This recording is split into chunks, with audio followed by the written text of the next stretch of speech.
What's going on, guys? Welcome back to the Creative Collective podcast. I am joined by the wonderful Jeffrey Jordan, Abigail Jordan, and my phenomenal wife, Sydney Miller. Welcome, y'all. Today we're going to be talking about creativity in the kingdom.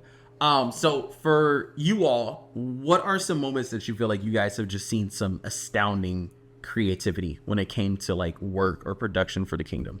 Because I feel like I've been able to be a part and like help with some things that, personally speaking, I saw was like, man, I never would have thought of anything like this. Mm-hmm. So what things do you guys feel like you've been a part of that was like mind blowing? Oh, that we've been a part of? Yeah, or even just that you've seen. Okay. Well, the first thing that comes to my mind that like I've seen that's pretty big is The Chosen. You know, like production wise stuff, like the way that they portray the moments that they picked out of the Bible for that is such an amazing concept that I've never seen done before. Yeah. You know, it's always like super cheesy. Right. And like holier than thou. You know what I mean? Just quoting straight from King James Version. Right. Yeah. Or read word for word. Yeah, but it's like, no, Jesus played with little kids, you know? Like, like help them, you know. It's real life. Made toys and, you know. Yeah. It's really cool. Cool concepts, for sure. Oh, shoot. I was so focused on that. Let me think.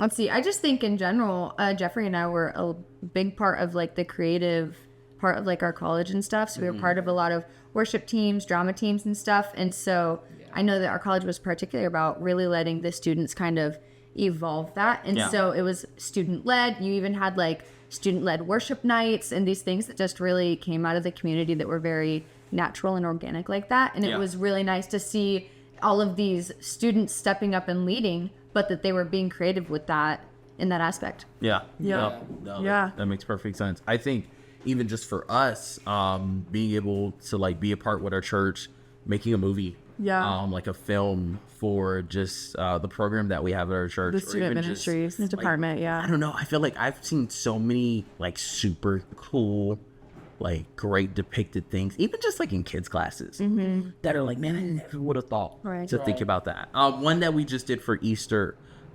taking like our Easter service, especially for the kids, and like putting like a spin to it for, you know, because like with kids, it's kind of like, how do I break down Easter for kids that they haven't already heard? But also, how do I get a kid that's 7 years old to understand the concept of he has risen? You know, like, but just taking that concept and making it right. But like even just shaping that into changing the lesson of it's not about me. And like breaking down the aspect of even Jesus being in the Garden of Gethsemane of like, hey, like, Father, if you will it, please take this cup of suffering from me. Like, I can't imagine being in that moment of like, Dad, please. Don't let me. Like, please. Like, I couldn't imagine that to the point to where I'm moved to the point where I'm sweating blood.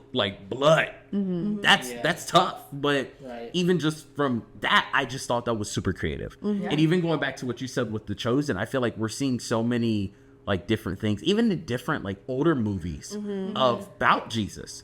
And just the different depictions of Jesus, I feel like he's super creative because it's almost, you're bringing it to light in a way that I feel like was never really seen before. Which I think is super beautiful. Right.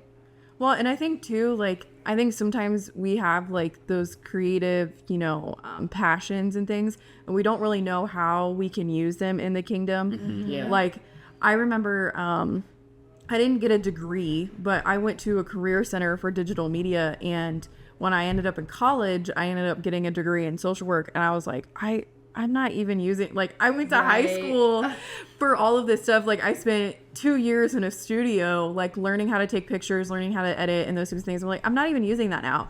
And then ended up working in ministry, and now I lead the media department. So now it's like, okay, did I even use what I got a degree for? I mean, you still have to use those people skills, but it's like sometimes, you know, it's hard to find our fit of like the skills and gifts that we have and how to use them for the kingdom. And we don't fully realize in the moment kind of like what's happening.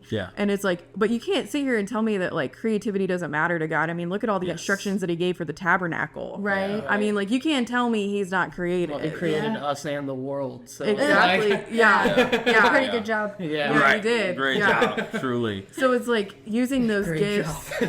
Great job, God.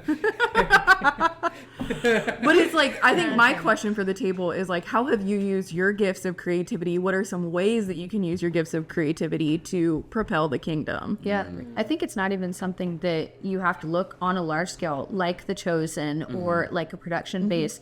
But I know that one of our employees here, she teaches like an after school program. Most of the time she only has like 4 and 5 kids and stuff, but she's taking the curriculum that was given to her, you know, by the state, by the national thing that she runs through. Yeah. And she's like, okay, I have to make this, you know, real to them on a super small scale. I got 5 kids. I got to use all the creativity I got. And she comes up with all of these different aspects, even of like, you know, games and the gift boxes and all of these little things that match with it into a kid. That's like, we're mind blown. So she's using all of those little things to go to the bigger picture of this is the message that I'm getting across. Yes. Yeah. Right. And I think too, it's like production is a very broad term. Yes. As well. It's not just like the video, photo, behind the scenes stuff. Right. that way, Right. But it could be the music. It can be Right. preaching. Like it's not like a production in like self. Yeah. But it's still like Yeah, it takes all those basically, components. Yes. all the components of it. Yeah. And they work together to tell a Yes. story. Right. Like they have to be Yeah. in cohesion and collaboration to tell a story. Right. Right.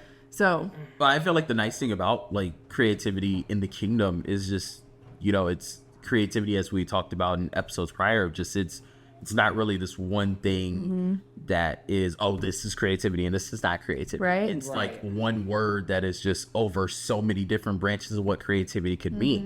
You know, because of the different lives that we live, we all have our own aspect of ministry that we're doing. yeah. Genuinely, we all do. So because of that, we're able to bring this aspect of creativity no matter what it is. Right. Whether it's even, hey, you know, we met up and had lunch, and then after that we went and looked at plants, or hey, we went and had a Nerf gun war with the kids, and then after Right. that we wrapped it into just fellowship and community. Right. Ultimately, there's so many different ways to bring in this niche of creativity. Using our creativity as a tool. Yes. Yeah. To direct Yes. that. Yeah. Yes. And Yeah. just bringing it into every aspect of ministry that you have. Yeah. I think sometimes it can even be discouraging because people are like, oh, well, I want to be creative, but I'm not as creative as this person or that person. Right. When really, creativity is not something that we have to almost like unlock or try to channel. Right. It's just how we naturally are in an everyday life. Right. Right. Like the different things that we're doing, the different things that we're engaging in, and Yeah. taking those things and just thinking to ourselves, hey, how can this be used for the kingdom? Right. Yeah. How can I bring God into me streaming? Yeah. How can I bring God into a coffee shop in the heart of a town? Right. Yeah. How do I do that in a way that is creative? And Right. engaging. Yeah. Yes. Because really, it's not even a matter of being creative. Really, it's just a matter of being engaging. Right. Yeah. Not only engaging with our faith, but also engaging with the people that are around us. I think the creativity comes into play in the how. Yes. You know what I mean? Yes. The engaging is when it's happening. Yes. But the creative is all before that. Right. Yes. Yeah. So to when it's finally time to come, everything that you've done before that, the creative stuff that you've thought of, is now engaging to everybody else. Yes. And you're Right. engaging Yeah. to everybody else. Yes. It's not necessarily a product, it's like a strategy or an Right. Yes. idea. Like Yeah. it's the like you said, it's the how. It's like here's the end goal, how do we get there? Yeah. Yeah. Type of situation. And I think every situation is so complex that that's why we have to be creative. Because if there was no creativity, we would just come at everything from the same angle. Yes. Yeah. So we wouldn't have this coffee shop. We would just be a carbon Yeah. copy of Yeah, that's another real. chain of a restaurant or That's something real. like that. You Yeah. know what I mean? That having that different perspective and saying, okay, same problem, different way. How do we do Yeah. it? Yeah. Right. And I just listened to a sermon here recently. And it was talking about like the idea of thresholds. And so like if there's a word for for a house in, you know, the Christian community, then it's a word for like the body of believers, the broader body of believers. And she mentioned about like, you know, we can't always just do what we've done. Yeah. Right. And it's time to, you know, think outside of the box. We're in a new threshold Yeah. is what she Right. called it. And so it's time to think outside of the box, and you're going to do things that you've never done before. And so part of it is too is like you're going to do things not only that you've never done before, but things that no one else has ever done Yeah. before. That's scary. It is Yeah. scary. And sometimes you're paving the way. Yes. Yeah. Like a lot of the times we might look and be like, they're doing it. We know they can do it. How do Yes. we do it? But it's like sometimes you're going to be the one to do it. You're Yeah. going to be the one to pave the road and lead the frontier to do it. Right. Right. Yeah, I think that's definitely the toughest thing because you don't have footsteps to follow in. Yeah. Right. I know in our community, like, yeah, we have a lot of coffee. Like, we have a few coffee shops on the other side of town, but like, none of them really have the biblical standard Right. that, you know, the remnant has. Yes. Right. So you guys are paving the way and you have been paving the way. And Right. like, you're, you know, I mean, that's like the definition of entrepreneurship. You know, Yeah. you are creating paths that weren't there before. Yeah. exactly. And Right. And that almost then creates the need for creativity. Right? Of, hey, how can I do it differently? Yeah. Well, of, hey, how can I do it differently in this season, which is going to work? But then how can I change that up for the next season so I'm not getting stuck on a strategy that's not going to work all the time? Yeah. There's nothing wrong with having a strategy that works for a season, Right. but also recognizing and taking grasp of, hey, how can I flip this to make sure that this will work in the next season? well, an advancement requires creativity. Yes. Right. And like the truth is you're going to face opposition no matter what you're doing. You're going to face obstacles and barriers and you have to have creative solutions to get around them. Yes. But also being a Christian and being a Christian business in this environment in the world that we live in, it's like it creates a whole other set of challenges. And so you have to be creative to bust through those barriers and navigate those things. Yeah.